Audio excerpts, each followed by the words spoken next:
All right, everybody, welcome back for another video. And this video is going to be about,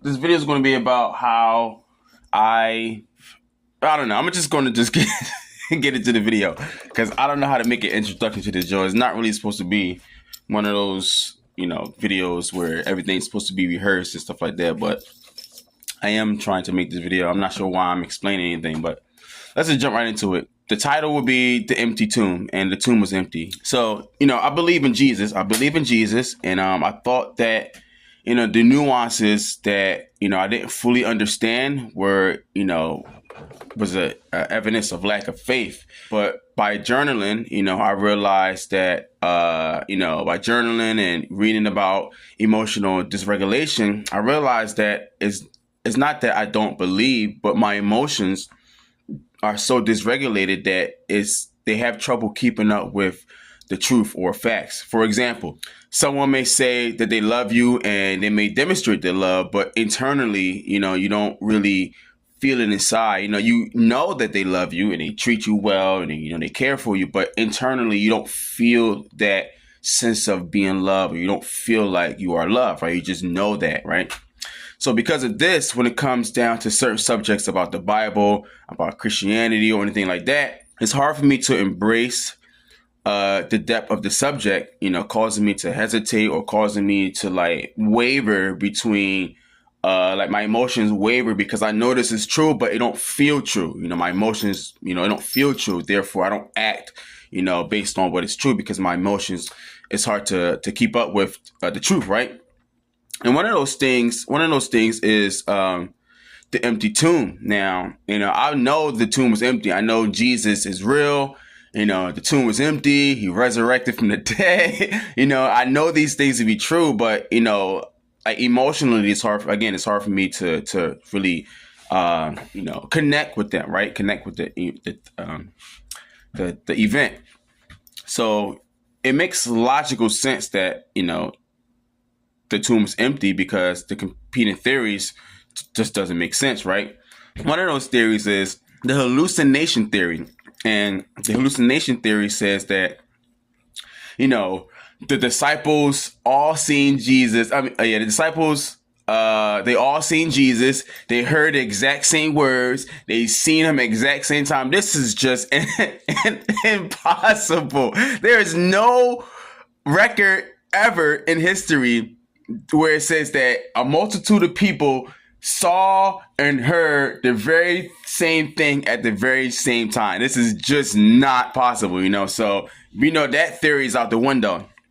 The second theory is the conspiracy theory, which doesn't make sense because, if you look at the disciples before Jesus was resurrected, they were timid, they were afraid. When he died, they was huddled up in this one room, in this one area, in that vicinity, right? They wasn't bold at all. But when he rose from the dead, they was bold, they were confident, they went out preaching the gospel, they even risked their lives for the gospel. And if they were doing that all based on a lie, that doesn't make any sense. How can you become bold and confident knowing that you are advocating a lie? It just doesn't make any sense. That conspiracy theory doesn't make any sense, right? And the mythic theory is that that the story of the resurrection happened later on, centuries ago or centuries later after the resurrection, which doesn't make any sense because we have records of the resurrection started immediately after Jesus appeared to his disciples, and not only in the Bible but also outside the Bible. This is not a theory that came about centuries later, where you get the idea where Jesus is just a replica of different gods, and Jesus is he's just a whatever. He's not real because we have other deities or gods that seem similar to Jesus. Therefore, Jesus is just a carbon copy. That is not true. We can prove that with the evidence. So this theory doesn't make sense. So the only theory that actually makes sense is the resurrection theory, that Jesus really rose from the dead. But even though it makes sense, it's still hard for me to connect with it emotionally. Now, I could connect with Jesus. He's a person. He loves me. He should display his love. I feel his love. I feel loved by Jesus, right? But when it comes down to the events, it's hard for me. There's a disconnect because it's like, I know the event is true, but I don't really feel it in my heart. There's a lack of awe. There is a lack of inspiration when it comes down to like stuff like that, right? So it's hard for my emotions to align with that or respond emotionally to the events. But just because my emotions don't always align with the events, that doesn't mean the events are false, right? However, like I said before, like journaling and reading and just being aware of how I perceive life. I realized that once I was diving deeper into the empty tomb, I realized that it's not the fact that that I don't believe. It's the fact that my emotions takes a long time to connect with those, and it's because that like the nuances, which we're going to get into soon, the nuances of the resurrection, aren't like verified or validated or whatever. They're not analyzed in my head. I know that they're true, but they're not analyzed, so which we're going to go through right now. So I'm hoping that this video will bring clarity to people who may actually, feel the same way as me. Like they believe, but it's hard for their emotions to catch up to what they believe and to actually step out in faith based on that emotional security. Because that's another problem. People who aren't emotionally secure, it's hard to step into something without the emotions, because the emotions is what drives them to do certain things. So if they're not emotionally secure in an event or a person, the dynamics of that relationship or that attachment to that event will be, kind of obscure, or it would be prone to being broken easily because there's no emotional security in that, right? So I'm hoping that this video will bring awareness to stuff like that, will help people who think similarly, draw closer to God, but also people who may need a more consistent and step-by-step analysis of the event to actually be convinced that Jesus actually rose from the dead. So we're going to get into that right now. So here's the thing, right? The tomb was empty, bro. Yo, the tomb was empty, bro. And so here's the thing, right? We got the Bible. The Bible says, all right, it says first the women emptied the tomb. And I might edit this so you can see the verse on the bottom. Like, so the women emptied the tomb. I mean, they entered the empty tomb, and the women went to go tell Peter and John. Now, here's the thing, right? In Jewish tradition, the women, the testimony of women were deemed unreliable. We're not going to get into details of why and stuff like that, but let's just have that in the forefront of our mind, knowing that, okay, these women testified that they saw Jesus. Now, here's an interesting thing. The testimony of the women were deemed unreliable. However, they included it in a Jewish text.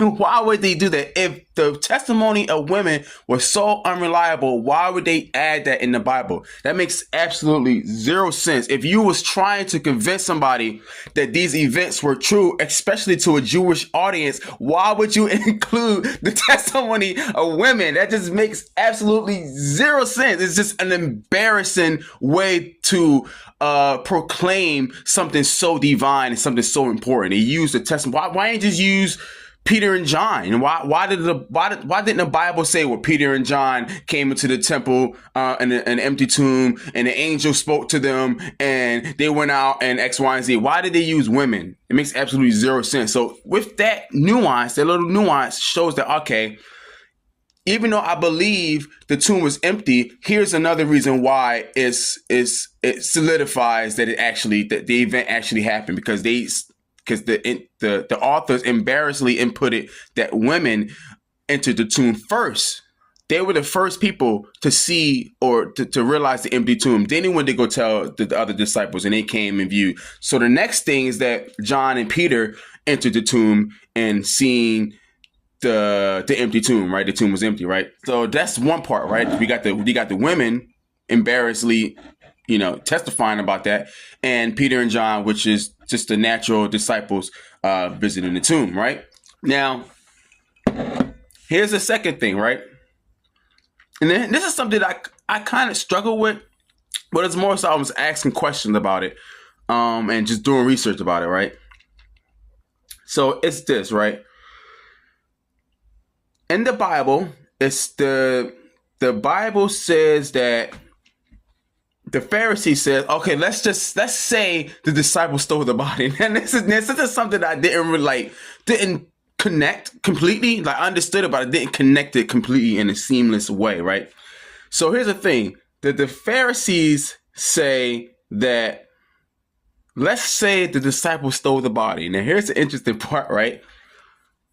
Now, if the tomb was not empty, why wouldn't they just say, look, they're liars. Look, here's the bodies right here. Let's open the tomb. Why would they have to create a competing theory that kind of coincides with the actual event? So the event is Jesus rose from the dead and the disciples stole the body. Now, these disciples, the truth is the resurrection and the lie is they stole the body. Now, both incidences prove that what? The tomb was empty.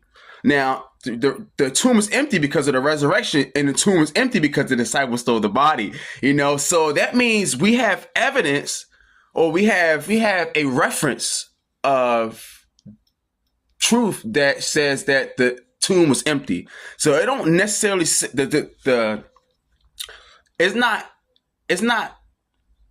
Pharisees don't outright directly say the tomb is empty. They inadvertently proclaim this by saying that, let's say the disciples stole the body, right? So even the Pharisees are saying that the tomb is empty inadvertently. So this again gives more proof that the tomb is empty. One, again, the women testified that the tomb is empty. And two, the Pharisees at their own proclamation are saying that the tomb is empty by saying that the body was stolen. Now, here's the interesting part. This is the part where for non-believers, right? Because even I use the same methodology when it comes down to the Bible. Like, just because the Bible said it doesn't mean I'm just going to automatically believe it. Oh, the Bible said, therefore it's true because the Bible said. And a lot of people reject the Bible because, many reasons. The Bible is man-made. How can it be the word of God? Been edited over centuries, millennium actually. Yeah, so that the Bible was written by man over the course of millenniums, and it was different versions. So how can we trust it? How can we trust anything that's happening in the Bible, right? So for this, the tomb was empty, according to the Bible. The Pharisees said this, that they stole the body, according to the Bible. But what about incidents outside the Bible, right? So this is more important because, people who don't believe the Bible will just look at the Bible as just a fabrication, and they won't really dive into the authenticity of it. So the non-biblical evidence, which I should have actually wrote this too, and I might include it down there, that there are non-biblical sources that make references of the tomb being empty, or they make references that these people believe that the resurrection, the disciples actually believe that the resurrection actually happened, and they was roaming around Rome or Jerusalem or wherever. Jerusalem actually, and that the tomb was empty. Now, here's the thing that I want to get to. I want to actually provoke some thought processes and actually hone in on how I actually perceive this event, right? So here's the thing, right? Here's the thing. Man, like the tomb, there's no other way to look at it. Like, the tomb was empty, bro. Like, if the tomb was not empty and the body of Jesus was still in the tomb, why didn't the Pharisees, why didn't the Roman soldiers, why didn't Pilate, why didn't anybody just say, well, they're lying, here's the body in this tomb? Why didn't do that? Like, why didn't just dismiss this entire movement of Jesus risen from the dead while just producing the body? Just say, hey, look, they lying, here we go. Like, why didn't do that? That would have just ended everything. So this is not only mentioned in the Bible, but it's also mentioned in non-biblical texts that shows references of Pilate having to make decrees about grave robbers, about to maintain the revolt against this new movement that's coming about. And the Pharisees or the other Jewish people are like, look, this movement is getting crazy. What should we do? again, why didn't they work together and say, well, just produce the body to end this movement? They didn't. They just had to make up an excuse to say, well, let's just say they stole the body. And this type of claim was actually written down somewhere else in a non-biblical source that says that, that this idea that the disciples have stolen the body is pretty much still concurring. It's still happening even alongside with the resurrection. So, long story short, man, like stuff like this, like get into the nuances. And I do want to make another video about the disciples actually seeing Jesus and what that actually means for me and what that actually means for y'all, for all of us, right? That they seeing Jesus, Paul seeing Jesus, someone who was a Pharisee of Pharisees. It's like, think about Paul being like the president of the United States. Let's just hypothetically use that as an example to show this, the gravity of his position, right? He's like the president of the United States, right? And let's say that he's seen Jesus, whatever, right? He just say, you know what? I ain't being the president no more. I'm out this joint. I'm going to follow Jesus. I'm going to go, get beat up. I'm going to, stop making money. I'm going to, be homeless in essence and just serve the Lord. Like, why would, like, if it was a lie, why would Paul do this? Why would Paul just throw away everything he had going for himself just to live in poverty, just to live, in the face of death? That makes absolutely zero sense. Like, he was a skeptic. He was killing Christians. Like, he thought that he was on the right path. All of a sudden, he's on the path of the Christians. Makes absolutely zero sense. So things like that I want to talk about, and how the disciples created this, just went through this radical change of now wanting to preach the gospel, now being bold for the gospel, and now going out and sharing the message of the cross, even to the point of death. So this is very important. But also, I just wanted to share that because these nuances and analyzing these nuances and help me. Here's another thing. This is kind of off subject, but you guys know that if you didn't know, I have ADHD, and which I'm still trying to wrestle with. I'm still trying to figure out what that means for me, but I have no choice but to accept it, so it is what it is, right? So, but with that, right, a part of the managing disorder is that I have to break down steps. For example, if I need to clean the bathroom, I can't just put down and clean the bathroom because my brain would see it and it would be so overwhelmed with all the things that need to be done in the bathroom. So I have to break down the tasks as they are. I had to write down, clean the toilet, clean the sink, clean the tub, clean the floor, clean the walls. I have to write these things down in order for my brain to grasp it and actually become not emotionally attached to them, but be emotionally secure and not be overwhelmed by the idea of just the bathroom. It's so, oh my God, what the heck? I have to actually minimize the task and compartmentalize them in order for my brain to gravitate towards them or to do it more effectively. And it's the same with the Bible or the resurrection. I know we have the resurrection. Yes, I believe in the resurrection. Like this resurrection, whoa, like all these events happen. But if my brain can't piece together the actual events and why these events are true, it becomes overwhelming and it's hard for my emotions, or it's hard for me to really connect or gravitate towards the event to where it's applicable in my life. It's just hard because my emotions don't regulate the same as everybody else's, right? So with that, breaking down the fact that the women was the first people to notice the empty tomb. We have the Pharisees claiming that they stole the body, which inadvertently says that the tomb was empty. And also, if the tomb was not empty, why didn't Pilate and the Pharisees just outright reveal the body and diminish this entire movement altogether? So these things make perfect sense, and together it reinforces the idea that yes, the tomb was empty.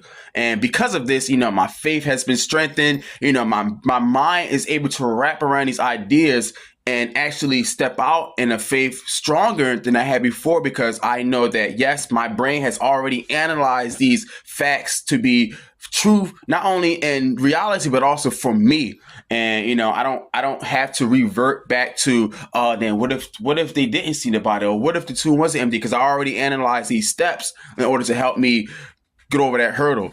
So I'm hoping that this method, again, will help other people, will continue to strengthen my faith in the Lord, continue to strengthen my awe for God, and just overall it just helped the entirety of spreading the gospel, where people can actually start believing that the resurrection is true, man. And what can I say? I mean, the resurrection is true. I don't know how else to say it. But that's it. That's pretty much it. So stay tuned for more videos, I guess. And thanks for watching this, John. Peace.